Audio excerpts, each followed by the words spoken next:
Hello everyone, मैं doctor Yogesh पस्तोर। आप सभी का हमारे चैनल हेल्दी लाइफ में स्वागत है। आज हम बात करने वाले हैं अस्थमा के बारे में, जिसे आम भाषा में दमा कहते हैं। भारत में करोड़ों लोग इससे प्रभावित हैं, लेकिन सही जानकारी, सही इलाज से इसे पूरी तरीके से कंट्रोल किया जा सकता है। इस वीडियो में हम जानेंगे अस्थमा क्या है, इसके कारण और कौन-कौन से इसके ट्रिगर्स होते हैं, इसके लक्षणों को कैसे पहचान सकते हैं और इसके लिए कौन-कौन सी जांचें की जाती हैं और सबसे ज़रूरी बात इसका इलाज और मैनेजमेंट। अस्थमा एक क्रोनिक इन्फ्लेमेटरी डिसीज है जो हमारी सांसों की नलियों को यानी कि एयरवेज को प्रभावित करती है। इसमें हमारे ब्रोंकियल जो ट्यूब्स होते हैं वो सूज जाते हैं और सिकुड़ जाते हैं। इससे हवा का आवागमन मुश्किल हो जाता है। इसी की वजह से मरीज को सांस लेने में तकलीफ होती है। मरीज के मुंह से सीटी की जैसी आवाज आती है, खांसी होती है, सीने में जकड़न भी महसूस होती है। यह बीमारी पूरी तरीके से ठीक नहीं होती है, लेकिन नियमित इलाज और सही जानकारी से इसे आप पूरी तरीके से कंट्रोल कर सकते हैं। अस्थमा की मुख्य विशेषता यह होती है कि ये इसके लक्षण रिवर्सिबल होते हैं, यानी कि सही दवा अगर आप लेते हैं तो इसकी नलियां खुल जाती हैं और मरीज फिर से सामान्य सांस ले सकता है। अस्थमा के कारणों को समझें तो इसमें कई फैक्टर मिलके काम करते हैं। इसमें जेनेटिक फैक्टर और एनवायरमेंटल फैक्टर दोनों पहलू शामिल होते हैं। सबसे पहला होता है जेनेटिक या फैमिली हिस्ट्री। अगर आपके परिवार में किसी को अस्थमा है या एलर्जी है, तो दूसरे सदस्यों में भी उसका जोखिम बढ़ जाता है। दूसरा है एलर्जी पैदा करने वाले पदार्थ। कई लोगों को धूल से एलर्जी होती है, कई लोगों को पालतू जानवरों के बालों से एलर्जी होती है। इसके अलावा फफूंद वगैरह या कहीं नमी वगैरह रह रही है तो उससे भी एलर्जी हो सकती है। तीसरे नंबर पर आता है जलन जो पैदा करने वाले पदार्थ होते हैं, जैसे कि धुआं हुआ, परफ्यूम हुआ या कोई रासायनिक गैसें हुई। इन चीजों से भी लोगों को एलर्जी होती है। चौथा होता है इन्फेक्शंस। बच्चों में अगर बार-बार वायरल इन्फेक्शन हो रहा है तो ये अस्थमा को ट्रिगर कर सकता है। पांचवें नंबर पर आता है मौसम और तापमान। ठंडी हवा या मौसम बदलने पर कई मरीजों को दिक्कत होती है। अब बात करते हैं अस्थमा के लक्षणों के बारे में। अस्थमा के लक्षण धीरे-धीरे बढ़ सकते हैं या अचानक भी आ सकते हैं। इसमें सबसे सामान्य लक्षण होता है कि सांस लेने में तकलीफ होती है, खासकर सुबह या रात में ज़्यादा तकलीफ बढ़ जाती है।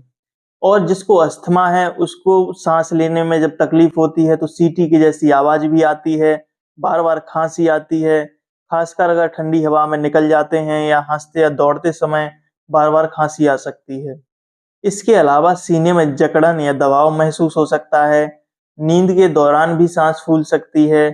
इसमें कुछ वार्निंग साइंस होते हैं जिनको अगर आप देखते हैं तो तुरंत डॉक्टर से संपर्क करना चाहिए। जैसे कि आपको अगर बोलने में तकलीफ हो रही है, होंठ या आपकी उंगलियां नीली पड़ रही हैं और अगर आपने दवाई ली है और दवाई से राहत नहीं मिल रही है, तो आपको तुरंत डॉक्टर को दिखाना चाहिए।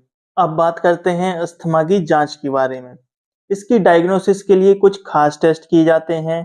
सबसे पहला होता है स्पायरोमेट्री टेस्ट। इससे फेफड़ों की क्षमता मापी जाती है।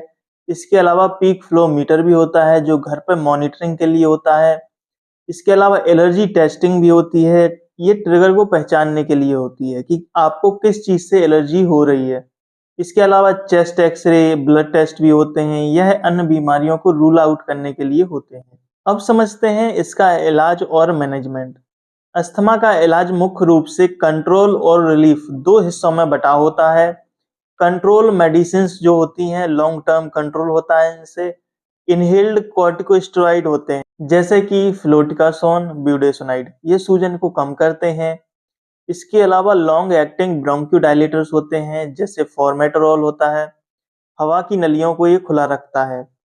ये कॉम्बिनेशन में भी ले सकते हैं। कॉम्बिनेशन में आप इसे इनहेल कर सकते हैं, जैसे कि ब्यूडेसोनाइड और फॉर्मेटरॉल दोनों को अगर आप एक साथ लेते हैं तो आपको काफ़ी फ़ायदा होता है। रिलीवर्स मेडिसिन्स भी होती हैं। ये शॉर्ट एक्टिंग ब्रोंकोडायलेटर्स होती हैं, जैसे कि साल्ब्यूटामोल। अटैक के समय अगर अस्थमा का अगर आपको अटैक आ रहा है तो अटैक के समय ये आपको तुरंत राहत देती हैं। इसके अलावा बायोलॉजिकल थेरेपी होती है। सीवियर केस में आपको ओमालीजुबाब और मेपोलीजुबाब जैसी नई दवाइयाँ दी जाती हैं। अब बात करते हैं नॉन फार्माकोलॉजिकल मैनेजमेंट की। इनमें आपको सबसे पहले एक चीज़ करनी है कि आपको ट्रिगर्स से बचना है। जैसे कि अगर आपको डस्ट, स्मोक या परफ्यूम किसी भी चीज़ से आपको अगर एलर्जी हो रही है, इन चीज़ों के अलावा भी किसी चीज़ से भी एलर्जी हो सकती है, तो आपको एलर्जी टेस्ट कराना है और इन ट्रिगर्स से बचना है। और आपको इन्हेल करने का सही तरीका सीखना है, आपको अपने वैक्सीनेशंस टाइम पे लेने हैं, आपको वज़न कंट्रोल करना है और अगर आप अस्थमैटिक हैं, तो आपको नियमित डॉक्टर से मिलना चाहिए। इसके प्रिवेंशन और लाइफ़स्टाइल टिप्स को हम आपको बताते हैं। अस्थमा में सबसे ज़रूरी है आपको ट्रिगर्स पहचानना और उनसे बचना। घर की अगर आप साफ-सफाई कर रहे हैं, तो साफ-सफाई करते समय मास्क पहनें। धूम्रपान आप बिल्कुल ना करें, अगर स्मोकिंग करते हैं और आप अस्थमैटिक हैं, तो आपको प्रॉब्लम बढ़ सकती है। तो आपको स्मोकिंग बिल्कुल भी नहीं करनी है, आपको धुएँ से बचना है, घर में नमी या फफूंद नहीं बनने देनी है, ठंडी हवा से आपको बचाव करना है और रोज़ हल्की एक्सरसाइज़ या योग आपको करना चाहिए। इसके अलावा आपको स्ट्रेस को भी कम करना चाहिए। अस्थमा डरने की नहीं बल्कि समझने की बीमारी है। अगर आप अपनी दवाइयाँ नियमित लेते हैं, आप योग प्राणायाम करते हैं और डॉक्टर की सही सलाह मानते हैं, तो आप एकदम सामान्य जीवन जी सकते हैं। अगर यह वीडियो आपको उपयोगी लगी है तो इसे शेयर करें ताकि और लोग भी अस्थमा को समझ सकें और सही इलाज ले सकें। और हमारे चैनल को अगर आपने सब्सक्राइब नहीं किया है तो सब्सक्राइब ज़रूर करें। इसके साथ-साथ बेल आइकन को भी प्रेस करें ताकि आगे आने वाले वीडियोज़ की नोटिफ़िकेशन आपको मिलते रहें। मिलते हैं नए वीडियो में, तब तक के लिए स्वस्थ रहें, मस्त रहें। धन्यवाद।